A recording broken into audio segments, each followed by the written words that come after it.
السلام علیکم ناظرین، پروگرام فیکٹ میٹرز کے ساتھ میں ہوں سوزین جہان خان۔ سینٹ میں آج علامہ راجہ ناصر عباس کی تعیناتی کے ساتھ ہی پارلیمنٹ میں 2 نئے اپوزیشن لیڈرز کے آنے کا مرحلہ مکمل ہو گیا ہے اور اس نئی جوڑی نے ایوان میں مذاکرات کا اہم سگنل بھی دے دیا ہے۔ اگر گزشتہ روز قومی اسمبلی میں اپوزیشن لیڈر محمود خان اچکزئی نے حکومت کے ساتھ انگیج کرنے کی بات کی تھی، تو آج سینٹ اپوزیشن لیڈر علامہ راجہ ناصر عباس نے بھی ایوان کو آگے لے کر چلنے اور بات چیت کا مشورہ دیا ہے۔ نئے اپوزیشن لیڈرز کے بات چیت کے حوالے سے مثبت سگنلز کا حکومتی کیمپ سے بھی ایک حوصلہ افزا رد عمل آیا ہے اور سینٹ کے فلور پر وزیر اعظم کے مشیر رانا ثناءاللہ نے شفاف انتخابی عمل پر بات چیت کے لیے اپوزیشن کو آفر دے دی ہے۔ دوسری جانب آج ہی ایوان میں 18ویں ترمیم کے حوالے سے بھی ایک تنازع کھڑا ہو گیا ہے اور کراچی میں گل پلازا سانحہ کے تناظر میں بات کرتے ہوئے وزیر دفاع خواجہ آصف نے 18ویں ترمیم کو ایک ڈھکوسلا قرار دے دیا ہے۔ کیا واقعی دونوں نئے اپوزیشن لیڈرز کے مثبت اشاروں کے بعد اب مذاکرات کا ماحول بننے جا رہا ہے اور حکومت اس حوالے سے واقعی سنجیدہ ہے؟ اس سب پر بات کرنے کے لیے ہمارے ساتھ موجود ہیں نون لیگ رہنما اور وزیر مملکت برائے خزانہ اور ریلوے بلال اظہر کیانی صاحب۔ بہت شکریہ سر پروگرام میں اپنا قیمتی وقت دینے کے لیے۔ کیانی صاحب، سب سے پہلے تو بتائیں کہ کل نیشنل اسمبلی میں اپوزیشن لیڈر محمود اچکزئی نے اور آج سینٹ میں اپوزیشن لیڈر علامہ راجہ ناصر عباس نے حکومت کو مل بیٹھنے اور اپوزیشن کے ساتھ انگیج کرنے کا جو پیغام دیا ہے، اس کو حکومت کس طرح سے ڈیکوڈ کر رہی ہے؟ جی بسم اللہ الرحمن الرحیم۔ سوزین صاحب کا بہت شکریہ جی اپنے شو میں دعوت دینے کا۔ دیکھیے، ہم تو جی کبھی مذاکرات یا بات چیت کی میز سے اٹھے ہی نہیں تھے۔ اٹھی تھی تو اپوزیشن اور پی ٹی آئی اٹھی تھی، اور ہم تو اگر آپ پچھلے اب 2 سال ہونے کو ہیں اس پارلیمنٹ کی ٹرم کو اور حکومت کو، تو آپ دیکھ لیجئے دیگر مثالیں ہیں، چاہے وہ اسپیکر ایاز صادق صاحب کی قیادت میں مذاکرات کا عمل تھا جس سے پی ٹی آئی اس میز سے اٹھ کے گئی تھی، چاہے وہ جعفر ایکسپریس حملے کے بعد ان کیمرہ سیکیورٹی بریفنگ تھی قومی اسمبلی کے فلور پہ جس میں پی ٹی آئی نہیں آئی تھی، چاہے وہ فلسطین کی آل پارٹیز کانفرنس تھی، اور یا وہ پہلگام واقعے کے بعد میڈیا بریفنگ تھی، تو دیگر موقع آئے ہیں جہاں پہ پی ٹی آئی نہیں بیٹھی، اور ہم نے تب بھی، اور ہمارا ایک کنسسٹنٹ سٹانس رہا ہے کہ قومی ایشوز کے اوپر ہم سمجھتے ہیں کہ ٹریجری اور اپوزیشن کے درمیان بات چیت ہونی چاہیے، اور اس کے لیے پارلیمنٹ سے بہتر فورم کوئی نہیں۔ صحیح، تو اس حوالے سے ہی آج رانا ثناءاللہ صاحب نے بھی جو بات کی، انہوں نے بھی آج وہی بات دہرائی ہے۔ صحیح، تو سر کہنے اور کرنے میں فرق ہوتا ہے، مطلب اسپیکر صاحب باضابطہ ایک دعوت دے دیں کہ آئیں مذاکرات کرتے ہیں، مذاکرات کی ٹیبل پہ بیٹھتے ہیں۔ نہیں، اسپیکر صاحب تو ابھی ملک سے باہر ہیں، وہ واپس آ کے شاید پھر سے کر دیں گے۔ صحیح، مگر کہنے اور کرنے میں فرق اس لیے میں آپ سے کہوں گا کہ یہ تھوڑا سا مسلیڈنگ اس لیے چونکہ پہلے اسپیکر صاحب نے بھی اور حکومت نے کر کے دکھایا ہے، بات چیت کا مذاکراتی عمل کی طرف پریکٹیکلی بیٹھے ہیں میز پہ۔ ہم اس میز پہ بیٹھے تھے جہاں سے پی ٹی آئی نہیں آئی تھی، جہاں پہ پی ٹی آئی اٹھ کے گئی تھی، تو کرتی تو رہی ہے نا جی۔ تو اس دفعہ اب ہم امید کرتے ہیں کہ اگر لیڈر آف دا اپوزیشن نئے آئے ہیں دونوں ہاؤسز میں، اگر وہ پی ٹی آئی کو اور اپوزیشن کو اس چیز پہ قائل کر لیتے ہیں کہ وہ اب سنجیدہ رویہ اختیار کریں، قومی ایشوز پر بات چیت کے حوالے سے اپنا کردار ادا کریں، قومی ایشوز پہ کویسچن آور میں، کالنگ اٹینشن نوٹسز میں، دونوں ہاؤسز میں اپنی ذمہ داری ادا کریں جو ابھی وہ نہیں کر رہے، اسٹینڈنگ کمیٹیز کے اندر جو ان کی ذمہ داری بنتی ہے وہ آ کے ادا کریں جو ابھی وہ نہیں کر رہے ہیں، تو آئی تھنک اس سے بہتری آئے گی۔ اور ہم تو سمجھتے ہیں کہ بات چیت ہونی چاہیے، بٹ اب یہ سنجیدگی اس حوالے سے آئی تھنک اپوزیشن کو دکھانی پڑے گی، اور ہم امید کرتے ہیں کہ جو نئے دونوں لیڈرز آف دا اپوزیشن آئے ہیں سینٹ اور نیشنل اسمبلی میں، وہ اس حوالے سے اپنا کردار ادا کریں گے۔ صحیح، آپ نے سر ابھی رانا صاحب کی بھی بات کی، آج انہوں نے ایک آفر بھی دی ہے کہ ایک شفاف انتخابی نظام ہونا چاہیے، تو کیا اس پہ کوئی کام ہوگا؟ کوئی الیکشن لاز میں تبدیلی آئے گی؟ کوئی فل جو سسٹم ہے کوئی بہتر ہونے جا رہا ہے؟ آپ کوئی مزید اس میں بہتری لا رہے ہیں؟ دیکھیے، رانا صاحب نے اس کے علاوہ ایک اور بات بھی کی جو اسی آپ کے سوال کا جواب ہے۔ رانا صاحب نے یہ کہا کہ دیکھیے، آپ کے دیگر معاملات پر موقف ہیں، آپ سے مراد اپوزیشن، اور پھر ہمارے بھی دیگر معاملات پر موقف ہیں، اور یہ باتیں میز پر ہی بیٹھ کے ہو سکتی ہیں، اور وہ میز بھی پارلیمنٹ میں ہی سجنی چاہیے، اور اس میں بے شک پہل آپ کریں، مگر اس کے یہ جو اسپیسیفک آپ نے معاملہ ریز کیا ہے یہ بھی وہاں پہ ڈسکس ہونا چاہیے اور ہوگا۔ دیکھیے، ہم تو 27ویں آئینی ترمیم کی پروسیس کے اندر بھی جو پوری پارلیمان سے آئینی پروسیس کے تحت گزری، ہم تو میں اس اسٹینڈنگ کمیٹی کا حصہ تھا جس میں وہ بل کلاز بائی کلاز ڈسکس ہوا تھا، اور ہم نے تب بھی تلقین کی تھی، دعوت دی تھی پی ٹی آئی کو کہ وہ اس عمل کا حصہ بنے. بے شک وہ ہماری مخالفت کر رہے تھے، مگر ہم چاہتے تھے کہ وہ اس عمل کا حصہ ہوتے اور آ کے اپنی رائے دیتے، آ کے اپنے سوالات پوچھتے، آ کے جہاں پر وہ سمجھتے تھے کہ کوئی چیز اس طرح نہیں اس طرح ہونی چاہیے، آ کے اپنی رائے دیتے، مگر وہ اس عمل کا حصہ نہیں بنے. تو آگے جو آپ نے سوال کیا ہے، چاہے وہ الیکشنز کا معاملہ ہو، چاہے وہ کوئی اور معاملہ ہو، آئی تھنک جب یہ آپس میں ایک سنجیدہ طریقے سے بات چیت کا عمل شروع ہوگا تو دونوں سائڈز کے اپنے ٹاپکس ہوں گے جو وہ چاہے گی یا پروپوزلز ہوں گے، وہ تب ہی پھر آگے چلیں گے جب اس سنجیدہ طریقے سے اس میز پہ بات چیت کا عمل باقاعدہ شروع ہوگا. تو سر پھر یہ جو آغاز ہے یہ جو چیف الیکشن کمشنر ہیں ان کی تعیناتی سے ہوگا، کیونکہ 1 سال سے وہی ہیں، لاسٹ ایئر جنوری سے جو ان کی ٹرم تھی وہ ختم ہو چکی ہے، ابھی تک وہی اس نظام کو دیکھ رہے ہیں، چلا رہے ہیں. تو ان کی اپوائنٹمنٹ کب ہوگی؟ نئے چیف الیکشن کمشنر کب آئیں گے؟ دیکھیے اس میں تو بڑا واضح ایک ہے نا جی اسٹانس کے لیڈر آف دا ہاؤس اور لیڈر آف دا اپوزیشن اگر اتفاق کر جائیں تو تب وہ اپوائنٹمنٹ ہوگی، چاہے وہ نئے کسی شخص کی ہو یا جو بھی ہو. تو دیکھیے جیسے میں نے کہا کہ جب بات چیت کا عمل شروع ہوتا ہے نا جی اپوزیشن اور ٹریجری کے درمیان اور بالخصوص لیڈرز کا آن بوتھ سائڈس، تو اس کے بعد پھر آگے دیگر معاملات ہیں جن کے پھر آگے جس پہ پروگرس ممکن ہوتی ہے. اینڈ دس میں then be one of the issues. صحیح. مگر یہ تو تبھی ہوگا نا جی، چاہے وہ الیکٹورل لاز ہوں جو آپ نے ذکر کیا، چاہے وہ سی ای سی کی تعیناتی ہو، چاہے وہ کوئی اور ایشوز ہوں. اس کے لیے پہلے آئی تھنک ایک سازگار ماحول اور ایک سنجیدہ گفتگو کا سلسلہ شروع ہونا ہوگا، جو کہ پہلے ایک دفعہ ہوا تھا ایاز صادق صاحب کی قیادت میں، اور بدقسمتی سے پی ٹی آئی نے ہی پھر اس کو اس سٹیج پہ سیبوٹاج کیا تھا. سر کل راجہ سلمان اکرم صاحب بھی ہمارے پروگرام میں کہہ رہے تھے کہ مذاکرات کا ماحول نہیں ہے، آپ بھی یہی کہہ رہے ہیں. تو سر ماحول تو حکومت نے بنانا ہے نا، انیشیٹو تو جو ہے وہ حکومت لے گی. تو اگر ماحول ہی نہیں ہوگا تو چیزیں کس طرح بہتری کی طرف جائیں گی؟ نہیں، میں نے کہاں پر کہا آپ کو کہ ماحول نہیں. میں نے تو آپ سے یہ کہا کہ آج اگر لیڈر آف دا اپوزیشن جو ہیں انہوں نے یہ بات کی ہے تو وہ اگر پی ٹی آئی کو اس چیز پہ قائل کرتے ہیں اور سنجیدگی ہمیں نظر آتی ہے کہ بات چیت ہونی چاہیے، تو ہم تو کبھی اس بات چیت کی میز سے اٹھے ہی نہیں تھے. پرائم منسٹر صاحب نے خود ہفتہ 10 دن پہلے پھر سے کہا کہ یہ بات چیت ہونی چاہیے. تو ہم تو کہتے ہیں، اور دیکھیے ابھی اسپیکر صاحب آؤٹ آف کنٹری ہیں، اگر وہ آ کے واپس کوئی کردار ادا کرتے ہیں تو حکومت نے اور ٹریجری نے پہلے بھی اس چیز کو ویلکم کیا تھا، ہم آئندہ بھی اس پہ غور کر سکتے ہیں. مگر I would first I think یہ اچھا رہے گا اگر لیڈر آف دا اپوزیشن جو ہیں دونوں ہاؤسز میں اب وہ پی ٹی آئی کو اس چیز پہ قائل کر لیں، because P T I itself اس کے مکس سگنلز آ رہے ہیں. دیکھیے سنجیدہ بات چیت میں اگر کوئی ایک رکاوٹ ہے تو وہ عمران خان ہے، کیونکہ عمران خان اور ان کے جو لوگ، چاہے وہ علیمہ صاحبہ ہیں چاہے اور لوگ ہیں، ان کی آپ زبان دیکھ لیجئے تو بالکل اس سے الگ ہے.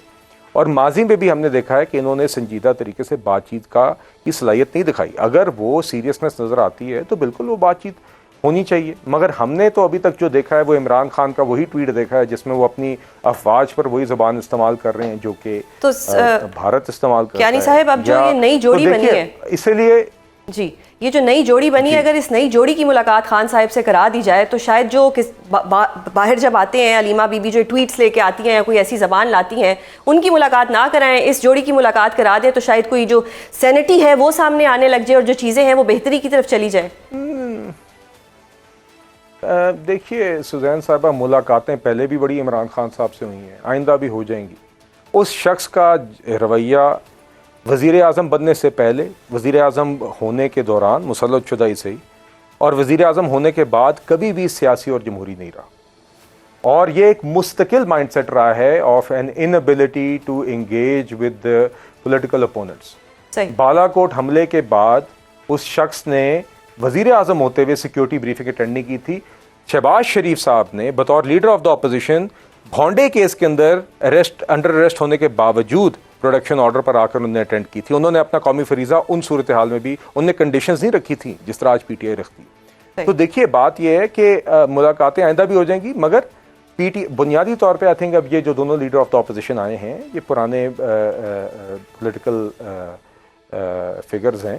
تو لیٹس سی کہ whether they are able to convince. آپ نے کہا کہ ملاقاتیں آئندہ بھی ہو جائیں گی، پیش رفت ہوتی ہے تو بات چیت ہوگی تو اچھی بات ہوگی. آپ نے کہا کہ ملاقاتیں آئندہ بھی ہو جائیں گی، جس کا مطلب یہ ہے کہ 8 فروری سے پہلے کوئی ملاقات نہیں ہوگی. نہیں، میں تو جی یہ سوال، دیکھیے ملاقاتیں تو ہونی چاہیے جیل مینیول کے مطابق. میں آپ سے یہ کہہ رہا ہوں کہ جب ماضی میں جیل مینیول کے بیانڈ بھی ملاقاتیں ہوئی ہیں تو کون سے آپ نے کوئی عمران خان کی طرف سے کوئی ایسی زبان سنی ہے جو کہ کنفرنٹیشنل نہیں تھی یا اپنی افواج کے خلاف نہیں تھی یا زہر اور آگ نہیں اگل رہی تھی؟ کب آپ نے اسٹیٹسمین لائک کوئی زبان سنی؟ صحیح، تو سر یہ تو بدقسمتی ہے دیکھیے کنڈیشنز پہ تو نہیں دیکھیے میں نے آپ سے جیسے کہا نا جیل مینیول کے مطابق جو بھی ملاقات ہوتی بنتی ہے وہ ہونی چاہیے اور جو نہیں بنتی وہ نہیں ہونی چاہیے. تو اس حوالے سے تو ملاقاتیں ماضی میں ہوئی بھی ہیں، مگر دیکھیے میرا خیال ہے کہ پی ٹی آئی کو ضرور اس بات پر غور کرنا چاہیے کہ جو عمران خان نے ٹویٹ کیا ہے یہ کوئی آپ کا جو مرضی موقف ہو آپ کی قیادت کے متعلق، میری سمجھ سے باہر ہے کہ کوئی بھی محب وطن پاکستانی کس طرح اپنی افواج کے اوپر دہشت گردی کے حوالے سے اور افغانستان کے حوالے سے وہی الفاظ استعمال کرے جو کہ بھارت استعمال کرتا ہے، یا اپنی جماعت کے اراکین کے اوپر تنقید کرے کہ اگر انہوں نے این ڈی یو کی ورکشاپ اٹینڈ کی ہے تو یہ شرمناک بات ہے. تو یہ تو ایک سوچ ہی، ایک مائنڈ سیٹ ہی ایک اینٹی اسٹیٹ ہے اور میرا خیال ہے اس پہ بھی غور ہونا چاہیے. بٹ بہرحال جیسے میں نے آپ سے کہا بات چیت کا عمل اگر کہیں شروع ہوگا اور ماضی میں ہوا تھا، اگر آگے یہ لیڈر آف دا اپوزیشن کردار ادا کرتے ہیں تو اس میں وی ول سی ویئر دیٹ گوز انشاءاللہ. صحیح. سر آج علامہ ناصر صاحب نے فرمایا کہ اگر حکومت پی ٹی آئی کے کیسز ختم کر دے تو کوئی آسمان تو نہیں گر جائے گا. کیا واقعی ایسا ہے یا حکومت کے لیے آسمان گر جائے گا؟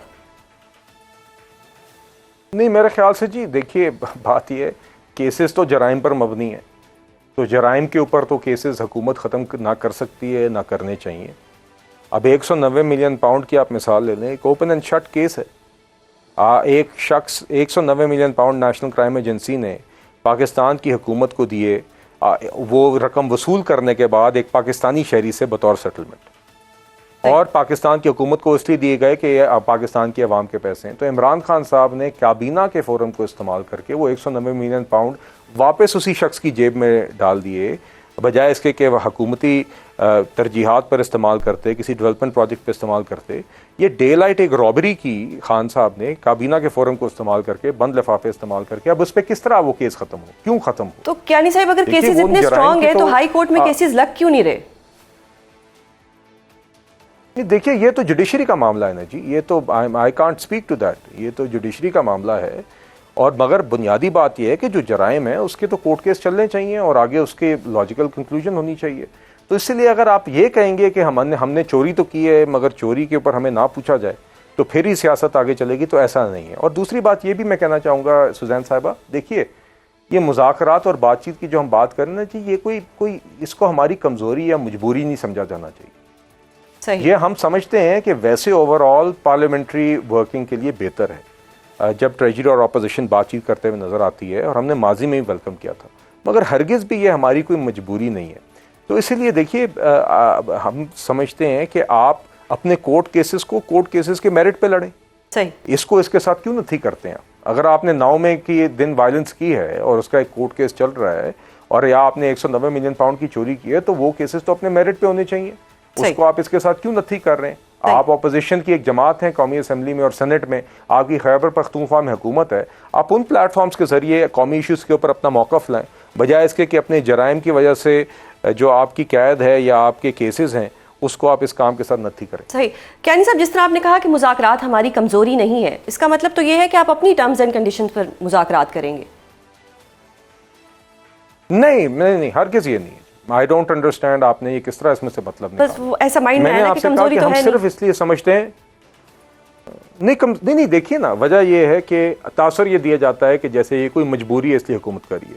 میں نے آپ سے یہ کہا کہ ہم یہ as a matter of principle سمجھتے ہیں کہ حکومت اور اپوزیشن کے درمیان قومی ایشوز کے اوپر بات چیت کا ایک طریقہ کار اور ہیلتھی ریلیشن شپ ہونی چاہیے، بہتر ہوتا ہے. اسی لیے ماضی میں بھی پرائم منسٹر صاحب نے یہ بات کی، ماضی میں بھی ہم میز پر بیٹھے، اور ہم آج بھی کہتے ہیں کہ آپ اپوزیشن آ کے قومی اسمبلی کے فلور پہ، سینٹ کے فلور پہ قومی ایشوز پر اپنا کردار ادا کرے. بات چیت کا ایک طریقہ کار حکومت اور اپوزیشن کے درمیان ہوتا ہے تو اچھی بات ہے. اسٹینڈنگ کمیٹیز میں آ کے اپنا کردار ادا کرتے ہیں تو اچھی بات ہے. مگر ہرگز یہ نہ سمجھا جائے کہ کیونکہ یہ ہماری کوئی سیاسی مجبوری ہے. ہم سمجھتے ہیں اس میں سیاسی بہتری ضرور ہے، مگر اس کی یہ کمزوری یا مجبوری کا اکثر اس کو تاثر دیا جاتا ہے کہ جی کیونکہ ہم یہ بات اس لیے کر رہے ہیں کیونکہ کوئی مجبوری ہے. مجبوری کوئی نہیں، مگر کیا یہ بہتر ہے؟ بالکل یہ میرے خیال سے بہتر ہوگا اگر یہ ہو، اور امید کرتے ہیں اس میں سے شاید بہتر نتائج بھی آگے اجتماعی سطح پر نظر آئیں. صحیح. سر آج اسد قیصر صاحب نے ایک تجویز بھی دی ہے کہ نیشنل ایکشن پلان اور آپریشن کے ایشوز پر کے پی کے تمام سیاسی قیادت کو بٹھایا جائے اور اتفاق رائے سے فیصلہ کیا جائے. کیا ایسا ممکن ہے؟ کیا حکومت اس تجویز پر عمل کرے گی؟ جی دیکھیے، اب اگین دیکھیے نا، اب کال اور فیل میں تضاد اب پی ٹی آئی کی طرف سے بار بار رہا ہے. پہلی بات تو یہ ہے کہ میرے خیال سے آپ کو یاد ہوگا کہ پرائم منسٹر صاحب نے ماضی میں بھی کہا، آپ بلکہ چیف منسٹر جو نئے ان کے بنے ان کو چیف منسٹر بننے پر مبارکباد بھی دی اور کہا بھی کہ میں آئی ایم اویلیبل. آپ کے خیبر پختونخوا کی عوام کا یا قوم کا کوئی بھی اس طرح کے کوئی ایشوز ہوتے ہیں تو آئی ایم اویلیبل. اس کے بعد انہوں نے کوئی رابطہ نہیں کیا. دوسرا، پرائم منسٹر صاحب نے دعوت دی، ان کو ایک ایپیکس کمیٹی کا اجلاس ہوا جس میں دیگر ایشوز بشمول دہشت گردی اس پہ بلایا گیا، اور یہ نئے سی ایم بھی نہیں آئے اس میں، اور بقیہ سی ایمز آئے تھے. تو دیکھیے، اب آپ کو جب بلایا جاتا ہے، جب آپ کو دعوت دی جاتی ہے، جب ہم آپ سے کہتے ہیں جعفر ایکسپریس حملے کے بعد دہشت گردی کے اوپر ان کیمرہ سیکیورٹی بریفنگ ہوئی جس میں 3 گھنٹوں سے پھر محیط فیلڈ مارشل بھی موجود تھے، پرائم منسٹر موجود تھے، ساری جماعتیں موجود تھیں، پی ٹی آئی اس میں نہیں آئی. تو آئندہ بھی مجھے امید ہے انشاءاللہ اس طرح کے موقع آئیں گے. پرائم منسٹر صاحب نے پہلے بھی دعوت دی ہے، مگر ہم امید کرتے ہیں کہ پی ٹی آئی پہلے خود ان موقعوں پر ریفلیکٹ کرے جہاں پر اس نے نہیں یہ کیا. اگر آپ کو یہ بار بار پہلے آفریں ہوئی ہیں جہاں پہ آپ کو دعوت دی گئی ہے، آپ نے اس کو ٹھکرایا ہے، تو اسد قیصر صاحب کو پہلے گریبان میں بھی جھانکنا چاہیے. اور یہ ہم آئندہ ہم امید کرتے ہیں کہ آپ یہ کنسٹرکٹیو کردار ادا کریں گے. ابھی تک تو ہم نے دہشت گردی کے خلاف جنگ میں ان کو رکاوٹ بنتے ہوئے دیکھا ہے، حصہ ڈالنے کے بجائے. صحیح. سر تھوڑی سی اکانومی پہ بات کرنا چاہوں گی. بہت کہا جاتا ہے کہ ہماری معیشت جو ہے وہ بہت اچھی جا رہی ہے، لیکن دوسری طرف یہ خبر آئی ہے کہ جولائی 2025 سے لے کے دسمبر 2025 تک ایف بی آر کو ٹیکس وصولی میں 335 ارب روپے کا شارٹ فال کا سامنا کرنا پڑا ہے. اور سر اس دفعہ حکومت نے جو یہ پیٹرولیم مصنوعات میں کمی کا فائدہ جو عوام کو دینا تھا وہ بھی نہیں دیا. اس پہ کیا کہیں گے آپ؟ جی دیکھیے، 2 چیزیں جی. ایک تو ایف بی آر کے ریونیو میں گروتھ ہوئی ہے. ایمبیشس ٹارگٹس ہوتے ہیں تو یقیناً اس کو اچیو کرنے کے لیے ایف بی آر پوری کوشش کرتی ہے، اور کافی ایمبیشس ٹارگٹ تھا اس سال کا، تو اس کے لیے ابھی بھی حکومت کوشاں ہیں. مگر اگر آپ پچھلے سال سے موازنہ کریں، اور جان بوجھ کے پرائم منسٹر صاحب ایمبیشس ٹارگٹس طے کرتے ہیں تاکہ we push our sales hard, مگر ایٹ دا سیم ٹائم جو ایف بی آر کے ریونیو میں گروتھ آئی ہے وہ بھی کافی خاطر خواہ اور سگنیفیکنٹ ہے پچھلے سال کے موازنے میں. اور ہم نے یہ بھی دیکھنا ہے کہ ایف بی آر کی ریونیو گروتھ بھی ہم اچیو کریں، اور ساتھ ہی ساتھ ہم بزنسز کی گروتھ کو بھی انیبل کریں. دوسری جو آپ نے بات کی ہے جی پیٹرولیم پرائسز کے حوالے سے،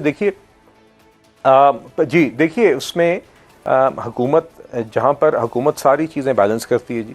ہم نے یہ بھی انشور کرنا ہے کہ ہم سرکولر ڈیٹ کی بھی ریڈکشن کریں. ہم نے یہ بھی انشور کرنا ہے کہ جس حد تک قوت خرید عوام کی اس میں اضافہ کر سکتے ہیں وہ بھی کریں. پیٹرولیم پرائسز کو جس حد تک ریزنیبل رکھ سکتے ہیں وہ بھی رکھیں. تو ہم نے اپنے فسکل کنسیڈریشنز جو کہ اگین عوام کو متاثر کرتی ہیں، جب ہمارے خسارے اگر بے قابو ہوں جو ماضی میں ہوا ہے پی ٹی آئی کی حکومت میں، تو اس کے اپنے خمیازہ بھگتنا پڑتا ہے. معیشت کو اچانک بریکس لگتی ہیں، مہنگائی میں اضافہ ہوتا ہے. مہنگائی 30-35% کے قریب بھی پہنچ گئی تھی، اس کو ہم پھر نیچے لے کے آئے. تو یہ ساری پرائورٹیز کو ہم بیلنس کر رہے ہیں اور انشاءاللہ آگے بھی کرتے رہیں گے. اور جس طرح پچھلے 1.5-2 سال میں معاشی استحکام لے کر آئے ہیں، اسی طرح آگے اب اس استحکام پر بلڈ کرتے ہوئے آگے معیشت کو ایکسپورٹ گروتھ، روزگار میں اضافے اور اکنامک ایکٹیویٹی میں اضافے کی طرف سسٹینیبل بیسس پہ انشاءاللہ لے کر جائیں گے. اور سر یہ بھی کہا جا رہا ہے کہ جو فورن ڈائریکٹ انویسٹمنٹ تھی اس میں بھی 43% کا ڈکلائن آیا ہے. جی دیکھیے، فورن ڈائریکٹ انویسٹمنٹ میں اب اگر آپ بین الاقوامی کاروباروں کی بات کریں تو دیر آر سٹوریز جہاں پہ کاروبار ہمارے ملک میں آئے ہیں. ابھی دیکھیے آپ لارج اسکیل مینوفیکچرنگ میں ہماری 10% گروتھ ہوئی ہے نومبر کے مہینے میں، اور اسی طرح جولائی سے نومبر کا اگر آپ مدت دیکھیں تو پچھلے سال کے کمپیریزن میں اسی مدت میں 6% گروتھ آئی ہے. تو اکنامک ایکٹیویٹی میں اضافہ بھی ہو رہا ہے. فورن یا ملٹی نیشنلز کے حوالے سے میں اتنا کہنا چاہوں گا کہ دیکھیے کمپنیز ایگزٹ بھی کرتی ہیں، انٹر بھی کرتی ہیں، اور کچھ کمپنیز کا اسٹریٹجک فیصلہ بھی ہوتا ہے اور وہ صرف ہماری مارکیٹ میں 8 سے 9 کمپنیوں نے ایگزٹ کیا ہے. مگر نہیں، میں آپ کو وہ بھی گنوا دیتا ہوں جو اندر بھی آئی ہیں، چاہے وہ وافی ہے، چاہے وہ آرامکو ہے، چاہے وہ BYD ہے، چاہے وہ مشرق بینک ہے جس نے اپنی ڈیجیٹل بینک یہاں پر لانچ کیا اور ساتھ ہی ساتھ اپنا گلوبل کارپوریٹ مڈل آفس ہی پاکستان موو کیا ہے، اور 450 نئی نوکریاں یہاں پر بنائی بھی ہیں. اور پاکستان سے اپنے گلوبل آپریشنز رسک ٹیک اور کمپلائنس کے سٹارٹ کیے ہیں. تو اس طرح کی بھی سٹوریز ہیں. اور ایک کاروبار ایک ملٹی نیشنل, میں نام نہیں لینا چاہوں گا بیکاز وہ دے themselves wanted to share this discreetly, ان نے باقاعدہ ہمیں بتایا کہ ان کا جو پاکستان سے انہوں نے, اور جہاں پر یہ بھی میں کہنا چاہوں گا کہ جہاں پہ ملٹی نیشنلز ایگزٹ کر رہی ہیں تو یہ کوئی کاروبار بند نہیں ہو رہے, ادھر اونرشپ بدل رہی ہے, ہمارے لوکل بزنس اونرز ان کو خرید رہے ہیں, ان کاروباروں کو یا تو گرو کر رہے ہیں, جو ان کو وہ اپنے آپریشنز میں فٹ کر رہے ہیں. تو this is also not a bad thing. جہاں پہ کوئی لوکل بزنسز ملٹی نیشنلز کے آپریشنز کو ایکوائر کریں, that's also not a bad thing. مگر دیکھیے اوور آل ہم انشاءاللہ آپ نے دیکھا کہ ریگولیٹری ریفارمز لے کے آئے ہیں تاکہ ایز آف ڈوئنگ بزنس میں اضافہ ہو. جب کوئی چاہے وہ فارن انویسٹر ہو یا لوکل انویسٹر ہو, اس کے لیے ریگولیٹری ریڈ ٹیپ میں کمی آئے, کاسٹ آف ڈوئنگ بزنس کی کمی کے لیے, مزید ٹیکسیشن اور انرجی پرائسز میں کمی کے لیے حکومت کوشاں ہے جی انشاءاللہ اپنے فسکل کنسٹرینٹس کو مد نظر رکھتے ہوئے. ماضی میں بھی ہم تھوڑی بہتری لے کے آئے ہیں خاص طور پہ انرجی پرائسز میں, اور آگے بھی انشاءاللہ بہتری لے کے آئیں گے. تو انشاءاللہ پرائیویٹ سیکٹر کے ساتھ مل کے پرائیویٹ سیکٹر لیڈ گروتھ انشاءاللہ ملک میں لے کے آئیں گے, جس میں فارن اور ڈومیسٹک انویسٹرز دونوں آپ کو اہم کردار ادا کرتے ہوئے نظر آئیں. بہت شکریہ کیانی صاحب پروگرام میں اپنا قیمتی وقت دینے کے لیے. ناظرین, کیانی صاحب نے یہ بات واضح کر دی کہ مذاکرات کے حوالے سے پی ٹی آئی کو سنجیدہ رویہ دکھانا ہوگا. اس حوالے سے پی ٹی آئی کا بھی موقف لیں گے. اور اب پروگرام میں ہم حکومت اور اپوزیشن کے درمیان مذاکرات کی ایوان کے اندر بننے والی فضا اور موجودہ سیاسی صورتحال پر پی ٹی آئی کا موقف جانیں گے, جس کے لیے ہمارے ساتھ موجود ہیں پی ٹی آئی رہنما سینیٹر ہمایوں محمد صاحب. بہت شکریہ سر پروگرام میں اپنا قیمتی وقت دینے کے لیے. پہلے تو آپ کو بہت مبارک ہو کہ فائنلی آپ کے اپوزیشن لیڈرز جو ہیں وہ بن گئے, اور اس کے ساتھ ہی جس انداز میں اپوزیشن لیڈرز نے بنتے ہی, جس میں اچکزئی صاحب ہیں اور علامہ صاحب ہیں, انہوں نے ایک تجویز دی ہے کہ مذاکرات اور انگیجمنٹ کی بات ہونی چاہیے. تو کیا پی ٹی آئی مطمئن ہے اس تجویز سے؟ بسم اللہ الرحمن الرحیم. ایاک نعبد و ایاک نستعین. دیکھیں, سب سے پہلے تو تھینک یو ویری مچ مبارکباد کا, لیکن دیکھیں بات یہ ہے, اس میں مبارکباد کی بات نہیں ہے, اس میں شرمندگی کی بات ہے. آپ کا آرٹیکل 60 کہتا ہے کہ جب آپ کا لیٹس سے چیئرمین سینٹ اور لیٹس سے ڈپٹی چیئرمین یا اسپیکر یا deputy speaker as per constitution جو ہی وہ لوگ الیکٹ ہوتے ہیں, تو 15 دن کے اندر اندر آپ لوگوں نے لیڈر آف دی اپوزیشن اور لیڈر آف دا ہاؤس آپ لوگوں نے الیکٹ کرانے ہوتے ہیں. یہ چیز ہوتی ہے, اور ان کی بیسیکلی نامینیشن ہوتی ہے فرام دا جو ٹریجری بینچز ہے یا اپوزیشن بینچز ہے. اور اس کے لحاظ سے سینٹ کا رول 16 ہے اور نیشنل اسمبلی کا رول جو ہے وہ 39 ہے, جو بتاتا ہے کہ جس شخص کو سب سے زیادہ وہ ملتی ہے, کیا کہہ سکتے ہیں اسے, ووٹس ملتے ہیں یا اس کے پاس سب سے زیادہ نمبرز ہیں, ان کو بنایا جاتا ہے. اگر کسی دو کے درمیان میں ٹائی ہوتا ہے تو پھر اس کے بعد پھر درمیان میں وہ پھر دیکھا جاتا ہے کہ کون سی سب سے بڑی سنگل پارٹی کا کینڈیڈیٹ ہے اور کون دوسری سنگل پارٹی کا کینڈیڈیٹ ہے, اور سب سے بڑی سنگل پارٹی کو پھر مل جاتا ہوتا ہے. اور اس میں پھر یہ بھی بتایا ہوا ہے کہ اگر درمیان میں خالی ہو جائے تو پھر آپ کیسے وہ کرتے ہوتے ہیں. تو اس لحاظ سے اس کو جولائی 2025 میں ہو جانا چاہیے تھا. انہوں نے 7-8 مہینے ڈیلے کیا, 7 مہینے ڈیلے کیا, وچ از ناٹ رائٹ, اور یہ انکانسٹیٹیوشنل ہے. چلو اس سے بھی آگے بات چلے جاتے ہیں. پاکستان تحریک انصاف نے اپنا ایک ایسے شخص کو نامینیٹ کیا کہ جس کو ہم لوگ چاہتے تھے کہ دیکھیں فرض کریں, لوگ کہتے ہیں کہ پاکستان تحریک انصاف والے جو ہے نا وہ ہاکس ہیں اور وہ لوگ بات نہیں کرنا چاہتے یا وہ لوگ ماحول نہیں ٹھیک کرنا چاہتے. تو ہم لوگوں نے ایک ایسے شخص کو کر دیا کہ جو ان کے ساتھ پہلے رہ چکا ہے, جو ان کے ساتھ چل چکا ہے. تو ہم نے کہا چلو اس کے اوپر ان کو اعتماد ہوگا, ہم ایسے شخص کو کر دیتے ہیں تاکہ کل کو کوئی پاکستان تحریک انصاف کے اوپر بلیم نہ کرے. اور ہم نے اچکزئی صاحب کو اور ہم نے وہ علامہ ناصر صاحب کو ہم نے وہ نامینیٹ کر دیا. اب وہ بن گئے ہیں. اب ان لوگوں نے ایک ہی بات کی جو کہ اس ملک کے لیے سب سے امپورٹنٹ ہے, وہ یہ ہے کہ اس ملک کے اندر پولیٹیکل سٹیبلٹی آنی چاہیے. اب پولیٹیکل سٹیبلٹی کے لیے جیسے علامہ ناصر صاحب نے بھی کہا اور اچکزئی صاحب نے بھی کہا ہے. اچکزئی صاحب نے کہا ہے آپ مجھے یہ بات بتاؤ کہ عافیہ صدیقی جو کہ ایک ٹیررزم کے چارج میں امریکہ میں گوانٹانامو بے میں بند ہیں, جہاں پہ اجازت نہیں ہے, ادھر بھی جا کے لوگ ان سے مل لیتے, اور یہاں پہ عمران خان کو آپ ملنے نہیں دے رہے. مطلب یہ کیا گوانٹانامو بے سے بھی زیادہ سخت قسم کا جیل ہے, یہ سخت قسم کا کرائم ہے جو عمران خان نے کیا. یہ چیز جو ہے نا یہ تنگ کرتی ہے, ہر ایک کو تنگ کرتی ہے, اور یہ چیز نہیں ہونی چاہیے. اب اس لحاظ سے دیکھا جائے تو سب سے امپورٹنٹ چیز ہو جاتی ہے ایک ڈائلاگ ہونا چاہیے. ڈائلاگ کیوں ہونا چاہیے؟ کیا عمران خان کی رہائی کے لیے؟ عمران خان کو ویسے بھی رہا ہونا چاہیے, عمران خان کو جیل میں ہی نہیں ہونا چاہیے, لیکن اس سے بھی آگے نکل جاتے ہیں. ہم کہتے ہیں کہ پاکستان کے لیے جو سب سے امپورٹنٹ چیز ہے وہ یہ ہے کہ پولیٹیکل سٹیبلٹی عمران خان کے بغیر نہیں آ سکتی, تو اس سے ڈائلاگ کرنا بہت ضروری ہے. دوسری, پاکستان کے اندر جب بھی پولیٹیکل سٹیبلٹی خراب ہوتی ہے وہ ایک ایونٹ کے بعد خراب ہوتی ہے, اور وہ ہوتی ہے الیکشنز. الیکشنز کے بعد, چاہے وہ 2090 کے, 1990 کے ہو, 1993 کے ہو, 96 کے ہو, 2002 کے ہو, 8 کے ہو, 13 کے ہو, 18 کے ہو, اور یا پھر 24 کے ہو. 24 میں تو حد ہی ہوگی نا, ہر چیز کی حد ہو گئی ہے. تو اس لحاظ سے اگر ہم اس کو کر کے دیکھیں تو اس میں جو الیکٹورل سسٹم ہے, جو الیکشن کمیشن ہے, اس کا رول ہمیشہ بہت خراب رہا ہے. تو اب اس لحاظ سے اس کو ٹھیک کرنے کی اشد ضرورت ہے, جس کو پاکستان تحریک انصاف اور ایٹ دا سیم ٹائم جو چارٹر آف ڈیموکریسی ہے, چارٹر آف ڈیموکریسی میں جو ان کا شک نمبر 3 ہے, جو چیپٹر نمبر 3 ہے, اس میں چیپٹر جس میں 4 اس کے سیکشنز ہیں, سیکشن 24 یا آرٹیکل 24, آرٹیکل 27, 28, 29, 30, یہ چاروں بتاتے ہیں کہ وہ لوگ الیکشن کمیشن کو ریفارم اور الیکشن پروسیس کو وہ ٹرانسپیرنٹ, فری اینڈ فیئر بنانا چاہتے ہیں. آپ الیکشن کی بات کر رہے ہیں, تو رانا صاحب نے تو آج شفاف انتخابی نظام پر بات چیت کرنے کی آفر دے دی ہے, تو کیا پی ٹی آئی اب یہ آفر قبول کرے گی؟ کیونکہ آپ کا بھی یہی ایک پوائنٹ ہے کہ جی شفاف الیکشن ہونے چاہیے, تو یہ آفر تو آپ کے حق میں جا رہی ہے. دیکھیں, بات ہمارے حق کی بات نہیں ہے, بات پاکستان کے حق کی ہونی چاہیے, ایک چیز. نمبر 2, یہ ساری باتیں ضروری ہیں, لیکن ان ساری باتوں کے لیے دیکھیں آپ کو جو پلیٹ فارم چاہیے ہوتا ہے نا, آپ نے کوئی کام کرنا ہے, آپ کوئی امپورٹنٹ کام کر رہے ہیں, آپ کو زمین ایسی چاہیے جو سٹیبل ہو, آپ کو پلیٹ فارم ایسے چاہیے سٹیبل ہو, جو آپ کو انوائرمنٹ ایسی چاہیے وہ سٹیبل ہو.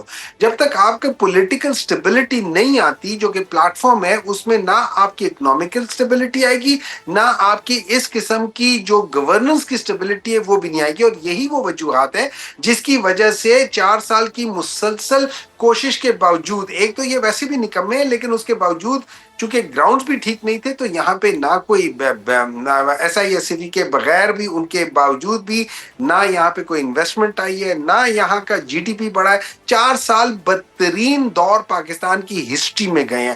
کبھی ایسا نہیں ہوا کہ 4 سال مسلسل آپ 2 یا 2.5 GDP سے کم رہے ہوں, کبھی ایسا نہیں ہوا. اچھا, ایک دفعہ ہوا ہے, وہ 2 سال کے لیے ہوا ہے یا 2.5 سال کے لیے, وہ 1971 کے ڈیبیکل کے بعد ہوا ہے, جب ملک ٹوٹا تھا. 2 سال کے لیے 2 GDP سے کم ہوا تھا, اس کے بعد آج ہوا ہے. یہ 4 سال مسلسل ہوا ہے. اب اگر یہ چاہتے ہیں کہ یہ آگے ہو, میں آپ کو ایک مثال دے دیتا ہوں. یہ لوگ کہتے ہیں ہم لوگوں نے بہت کام کیا ہے. آپ سوچیں, پاکستان کی سب سے بڑی جو سب سے بڑی بیک بون ہے وہ ہماری زراعت ہے. زراعت میں اس پچھلے سال میں ہمارے ٹائم پہ 55,000 ٹریکٹرز بکے تھے, اس دفعہ صرف 24,000 ٹریکٹر بکے. تو اس کا مطلب ہے 30,000 ٹریکٹر کم ہے. تو آپ سوچیں, اس کا مطلب ہے یہ تو وہ چیزیں ہیں جو ہم شروع سے سنتے آ رہے ہیں. اب مجھے بتائیے گا کہ یہ جو اپوزیشن لیڈرز بنے ہیں, ان سے پی ٹی آئی کی کیا توقعات ہیں؟ دیکھیں, پی ٹی آئی کی ان سے کوئی توقعات نہیں ہے. یہ بیسیکلی اس ملک کے لیے ضروری ہے کہ ایک سٹیبلٹی آئے. ہم لوگ ایک اپرچونٹی دے رہے ہیں گورنمنٹ کو, اور وہ لوگ جو کہ طاقت میں ہیں ان لوگوں کو, کہ آپ ایک کام کریں, آپ ہمیں چھوڑ دیں, پی ٹی آئی کو چھوڑ دیں, ان لوگوں کو لے لیں. اور میری سجیشن ہے, دیکھیں, انڈیویجولز کو چھوڑ دیں آپ. یہ جو پولیٹیکل ایک انوائرمنٹ بن رہا ہے جس میں تحریک تحفظ آئین پاکستان کے جو ممبران ہیں, 5 یا 6 میں گنا دیتا ہوں, ان کو 1 اچکزئی صاحب, 2 علامہ صاحب, 3 اسد کیسر صاحب, 4 آپ اپنے جو کھوکر صاحب ہیں مصطفیٰ کھوکر صاحب, 5ویں شاہد خاقان عباسی صاحب, اور اس کے ساتھ آپ حسن روف صاحب پی ٹی آئی سے کال لے لیں. ان 6 بندوں کو لے جا کے عمران خان سے ملا دیں. جب یہ پولیٹیکل لوگ, وہ لوگ جو کہ ڈائلاگ کے اوپر زیادہ سٹریس کرتے ہیں, they are not the hawkish, they are more towards کے بھائی ڈائلاگ ہو جائے, یہ جا کے جب عمران خان سے ملیں گے, جو اس کو انفارمیشن دے گے, جس طریقے سے, دیکھیں انفارمیشن دینے کے طریقے بھی ہوتے ہیں. میں آپ کو ایک ہی بات بتا رہا ہوں کہ یار ایک آدمی آ رہا ہے, میں اس کو بتانے کے طریقے سے آپ اس کا انٹرپریٹیشن غلط کریں گی. میں یہ بھی اسی چیز میں کہہ سکتا ہوں, آپ یہ سمجھیں گی وہ مجھے مارنے آ رہا ہے, آپ یہ سمجھیں گی وہ مجھے انعام دینے آ رہا ہے. صرف it is how I narrate that story.